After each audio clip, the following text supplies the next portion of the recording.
നമസ്കാരം. കല്യാട്ട് ഗൾഫുകാരനായ സുഭാഷിന്റെ ഭാര്യ ദർശിതയെ സുഹൃത്ത് കൊലപ്പെടുത്തിയത് ആസൂത്രിതമായെന്ന് റിപ്പോർട്ടുകൾ. ചാർജർ പൊട്ടിത്തെറിച്ചുള്ള അപകടമാക്കി മാറ്റാൻ ശ്രമിച്ചുവെന്നും പോലീസ് പറയുന്നു. കഴിഞ്ഞ വെള്ളിയാഴ്ചയായിരുന്നു ഇരിക്കൂർ കല്യാട്ടെ സുഭാഷിന്റെ അമ്മ സുമനതയുടെ വീട്ടിൽ നിന്നും 30 പവന്റെ സ്വർണ്ണാഭരണങ്ങളും 4 ലക്ഷം രൂപയും കാണാതായത്. പിന്നാലെ മരുമകൾ ദർശിതയെയും കാണാതിരുന്നു. ഞായറാഴ്ചയാണ് ഇവരെ കർണാടകയിലുള്ള സാലിഗ്രാമിലെ ലോഡ്ജിൽ കൊല്ലപ്പെട്ട നിലയിൽ കണ്ടെത്തിയത്. കൂടെയുണ്ടായിരുന്ന സുഹൃത്ത് കർണാടക പെരിയപട്ടണം സ്വദേശി സിദ്ധരാജുവിനെ പോലീസ് അറസ്റ്റ് ചെയ്തിരുന്നു. അതിക്രൂരമായിട്ടാണ് 22-കാരൻ സിദ്ധരാജു ദർശിതയെ കൊലപ്പെടുത്തിയതെന്നാണ് പുറത്തുവരുന്ന വിവരം. മൊബൈൽ ചാർജറിൽ ഘടിപ്പിച്ച ഡിറ്റനേറ്റർ വായിൽ കെട്ടിവെച്ച് പൊട്ടിച്ചാണ് ഇയാൾ കൊലപാതകം നടത്തിയത്. ചാർജർ പൊട്ടിത്തെറിച്ചുള്ള അപകടമായി കൊലപാതകത്തെ മാറ്റാനായിരുന്നു ശ്രമം. ഏറെ നാളായി സൗഹൃദം പുലർത്തിയിരുന്ന ഇരുവരും തമ്മിൽ ചില സാമ്പത്തിക ഇടപാടുകളും നടത്തിയിരുന്നു. ഇത്തരത്തിൽ കടം വാങ്ങിയ പണം തിരിച്ചു ചോദിച്ചതും ഭർത്താവിനൊപ്പം ദർശിത വിദേശത്തേക്ക് പോകാൻ തീരുമാനിച്ചതും സിദ്ധരാജുവിനെ പ്രകോപിപ്പിച്ചിരുന്നു. മോഷണ ദിവസമായിരുന്നു ദർശിതയും മകളും വീട് പൂട്ടി കർണാടകയിലെ സ്വന്തം വീട്ടിലേക്ക് പോകുന്നത്.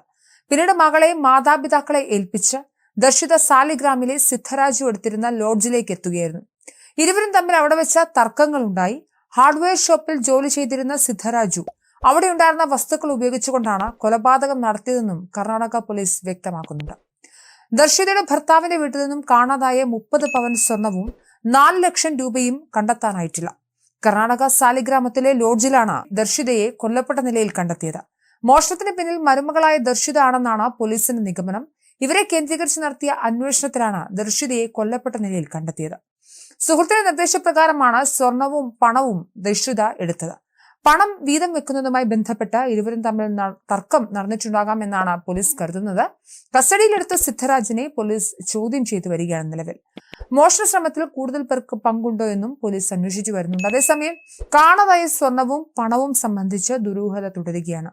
മരുമകൾ സ്വർണവും പണവുമായി കടന്നു കളയുമെന്നൊന്നും കരുതുന്നില്ല എന്ന് ഭർത്താവിന്റെ അമ്മ ഇപ്പോഴും പറയുന്നു. 4 ലക്ഷം രൂപയും 30 പവൻ സ്വർണവുമാണ് മോഷണം പോയത്. വെള്ളിയാഴ്ച വൈകിട്ടാണ് മോഷണം പോയ വിവരം അറിയുന്നത്. വീട്ടുപൂട്ടിപ്പോയത് ദർശിതയാണ്. തിരിച്ചു വന്ന അമ്മായിയമ്മ മുറിയുടെ താക്കോൽ കാണാതെ അന്വേഷിച്ചപ്പോഴാണ് പണവും സ്വർണവും മോഷണം പോയതായി അറിയുന്നത്. അപ്പോൾ തന്നെ ദർശിതയെ വിളിച്ചെന്നും 2-3 തവണ വിളിച്ചപ്പോൾ ഫോൺ എടുത്തെന്നും 2 ദിവസം കഴിഞ്ഞ് വരാമെന്നും പറഞ്ഞു. ദർശിത ഫോൺ എടുത്തപ്പോൾ മറ്റാരോടോ സംസാരിക്കുന്നത് കേൾക്കാമായിരുന്നെന്നും ഇവർ പറയുന്നു.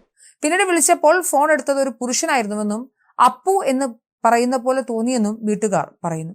ഈ കുടുംബത്തിന് സിദ്ധരാജുവിനെ കുറിച്ച് വിവരങ്ങളൊന്നുമില്ല.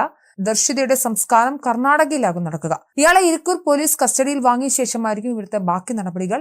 ഹാർഡ്വെയർ ഷോപ്പിലെ ജീവനക്കാരനായ സിദ്ധരാജു കർണാടക പെരിയപട്ടണം സ്വദേശിയാണ്. ഹൊൻസൂർ സ്വദേശിയാണ് ദർശിത.